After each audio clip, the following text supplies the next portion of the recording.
शिवाय नमस्तुभ्यम। ओम नमः शिवाय। प्रिय भक्तों, आज आप श्रवण करेंगे सावन महीने के पहले अध्याय की कथा। जो इस सावन के महीने में सावन का महात्म्य की कथा सुनते हैं और भगवान शिव पर एक लोटा जल चढ़ाते हैं, भगवान शिव का विधि विधान से अभिषेक करते हैं, भगवान शिव उनके सभी मनोरथ पूर्ण करते हैं। प्रिय भक्तों, भगवान शिव का सावन मास में मृत्यु लोक पर प्रवास होता है। इसलिए कहा जाता है जो कोई भी सावन के महीने में भगवान शिव की पूजा आराधना करता है, भगवान शिव शीघ्र ही प्रसन्न होकर उनके सभी मनोरथ पूर्ण करते हैं। प्रिय भक्तों, सावन के महीने में शिव महापुराण की कथा को सुने, शिव जी के 1008 के नाम को सुने, हो सके तो शिव जी के 1000 नाम भी सुने और साथ ही शिव जी के स्रोत सुने। हे प्रिय भक्तों, ऐसा करने से भगवान शिव आपकी झोली खुशियों से भर देंगे। जिनका व्यापार नहीं चल रहा है उनका व्यापार चलने लगेगा।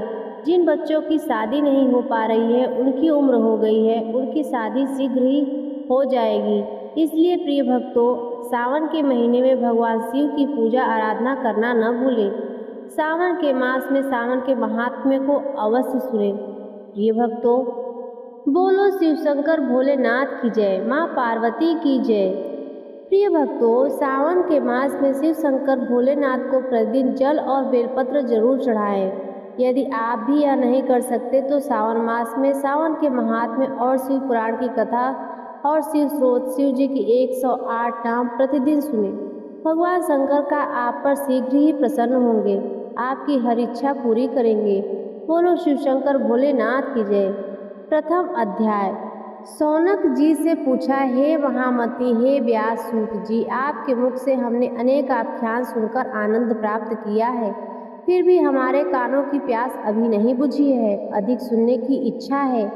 आपने तुला राशि का सूर्य होने पर कार्तिक मास का महात्म्य, मकर राशि का हो जाने पर माघ मास का महात्म्य और मेघ राशि का सूर्य होने पर वैशाख मास का महात्म्य सुनाया। इस मासों के जो गुण धर्म है उनको भी आपने समझाया। अब इस मासों में भी उत्तम आपके अनुसार कोई ऐसा महीना परम पिता परमेश्वर को सदैव अत्यंत प्रिय हो, उसे भी विस्तार पूर्वक कहें। हमारे मन में उसको सुनने की तीव्र लालसा है। यह सुनकर सूर्य जी ने बड़े प्रेम पूर्वक शब्दों में कहा, आप सभी लोग ध्यान पूर्वक सुने, मुझे आपको सुनाने से आनंद प्राप्त होता है। आप सर्वगुण संपन्न हैं, अर्थात अच्छे श्रोता के जो 12 गुण बताए गए हैं, यथा जैसे कि शांत, अहंकार रहित, आस्तिक बुद्धि, कठोरता रहित, परमात्मा में अटूट भक्ति, भागवत चर्चा सुनने की तीव्र इच्छा, नम्रता, ब्राह्मण भक्त, सुशील स्वभाव, धैर्य, पवित्र, तपस्वी तथा दोषारोपण रहित होना, वे सभी गुण आप लोगों में हैं। इससे मैं बहुत प्रसन्न होकर आपसे तत्व की बात कहता हूँ।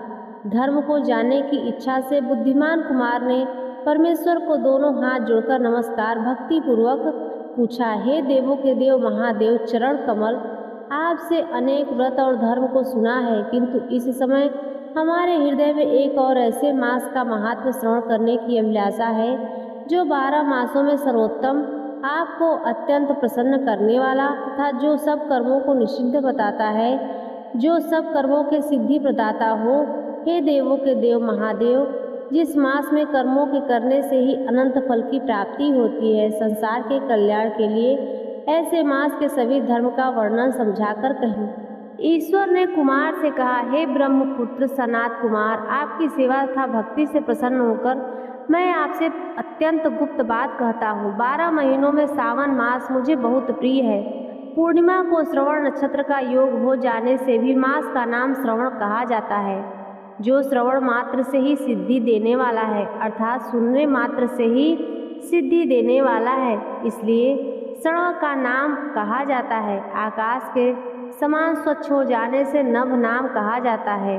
उस मास के धर्म की गणना करने से भूमि पर कोई समर्थ हो सकता है, जिसके संपूर्ण फलों को खाने के लिए ब्रह्मा जी हुए और जिस सावन के महात्म्य को देखने के लिए इंद्र हुए और इसके फल को खाने के लिए भगवान अनंत 2 सहस्त्र जीव धारण की। मुनि दूसरे मास इसकी कला को भी नहीं प्राप्त कर सके। संपूर्ण सावन मास धर्म रूप और व्रत रूप है। इस मास में कोई भी दिन व्रत शून्य नहीं देखा गया। यहाँ पर मैं जो कुछ कहता हूँ वह अथर्ववेद नहीं है। अतः जिज्ञासु भक्त, दुखी और आर्त इन चारों जनों द्वारा अपनी अपनी अभिष्ट सिद्धि हेतु यह मास सेवन योग्य है। सनत कुमार बोले, हे प्रभु, आपने अभी कहा कि इस मास में कोई भी दिन व्रत शून्य नहीं है, यह श्रेष्ठ, उसे आप विस्तार पूर्वक कहें।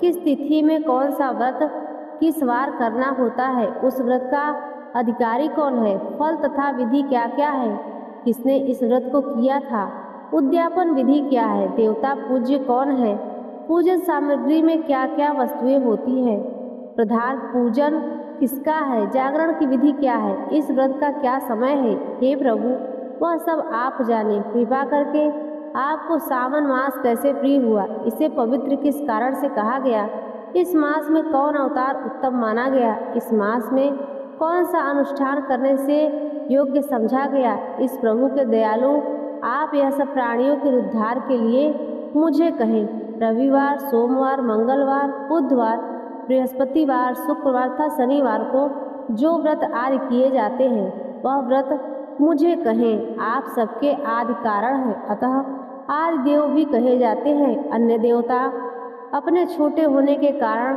आप महादेव कहे जाते हैं।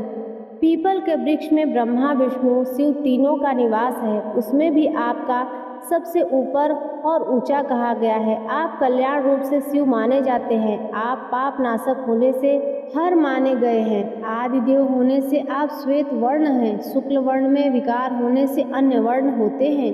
उसमें कपूर वर्ण के समान गौ वर्ण होने से आप आदि देव हैं। पहले गणेश जी का अधिष्ठान रूप 6 दल का मूसलाधार नाम का चक्र है। उसके ऊपर 6 दल का ब्रह्मा जी का अधिष्ठान नाम का दूसरा चक्र है और उसके ऊपर 10 दल वाला भगवान विष्णु का मणिपुर नाम का तीसरा चक्र है। फिर हृदय में अधिष्ठान रूप से 12 दल का अनाहत नाम का चौथा चक्र है। सबके हृदय में होने वाले उस चक्र में आपकी स्थिति कही जाती है। ब्रह्मा जी तथा भगवान विष्णु के ऊपर आपका निवास होने से आपको मुख्यतः कहा गया है। केवल आपके पूजन मात्र से पंचायतना या आचरण हो जाता है। यह सब अन्य देवताओं में नहीं है। स्वयं आप शिव हैं। आपके वाम अंग में पार्वती जी का निवास है। गणपति का दक्षिण भाग में सूर्य का नेत्र में और भगवान हरि का हृदय में निवास है। अन्य को ब्रह्मा में कहा गया है। भगवान जी हरि जल रूप कहे जाते हैं। हे ईशान, जब आप उसे उन्माद और जल का भोग करने वाले हैं तो आपकी प्रवीणता प्रदान कर रहा है। आपको बोधन मंत्र ओम नमः शिवाय, संसार के विनाश करने वाला हलाहलित विष अपने कंठ में आप ही ने ग्रहण किया है। महाप्रलय के लिए आप अग्नि को अपने मस्तक में धारण करने में आप ही समर्थ हैं। इस विशाल स्वरूप के गिरने के कारण कामदेव का वध आपने ही किया। आप ऐसे महान महात्म्यशाली हैं जो आपके द्वारा यश वर्णन करना आसान बात नहीं है। भले आपकी स्तुति के लिए यदि करोड़ बार जन्म लेना भी आपकी स्तुति का वर्णन करना चाहता हूँ तो भी मैं समर्थ नहीं हूँ। हे दयामय, मेरे प्रश्नों के उत्तर देने की कृपा करें। बोलो शिव शंकर भोलेनाथ की जय। जय श्री कृष्णा।